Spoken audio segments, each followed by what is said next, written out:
Hi, kamusta po sa inyo lahat mga guys? At meron po tayong project for today. Kawasaki Barako 2. Gas tank nga pala po to. At saka yung battery cover, yung dalawa po. At saka yung fender ang pipinturahan po natin dito. At dito po guys, nagtatanggal po tayo ng pintura.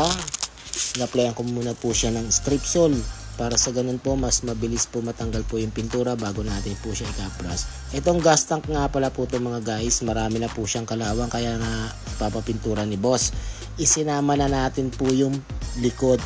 Para sa ganun, mas matibay po at mas matagal pa po niya itong gagamitin. Bali dito po guys, ang ina-apply ko na po dito, anti-corrosion. Bali naka 3 coat, full coat po ako dito kasi nga hinabol ko po yung mga kinain na po ng kalawang at yung mga malalalim.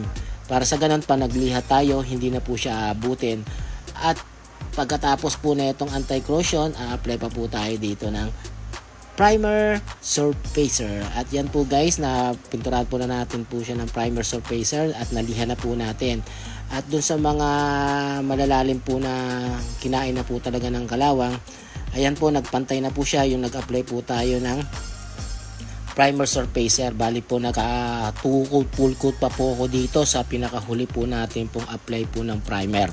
Para sa ganun, pag niliha ko pa po ito, pantay na po siya guys. Ganun lang guys ang diskarte ko sa mga ganitong may problema po sa mga gas tank.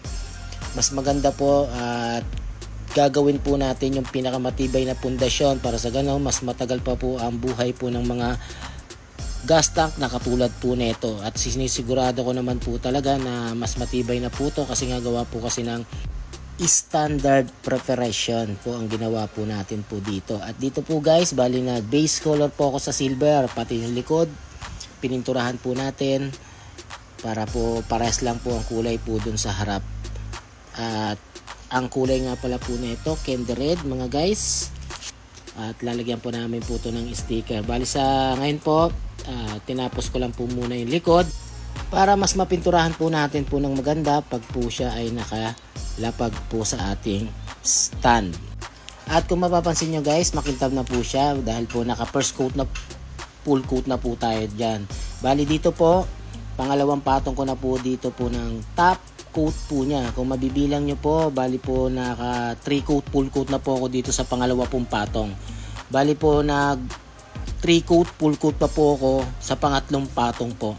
Ganyan po guys ang ginagawa ko para mas solid po yung top coat po natin at para po mailabas pa po natin po yung tunay po na mirror finish. Huwag natin po tipirin sa materyales po pag gumagawa po tayo ng ganito. Ibigay po natin yung pinaka the best sa ating mga gawa para sa ganon yung customer at sigurado naman po talagang balikan po tayo.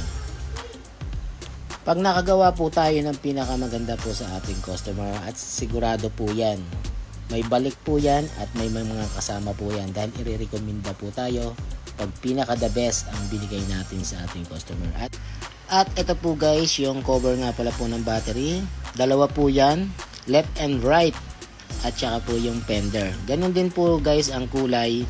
At didikitan pa po namin to ng sticker. Hindi pa po namin po gawa po kasi ng hapon na po kami natapos.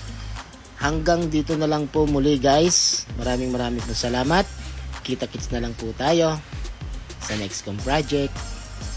Bye bye!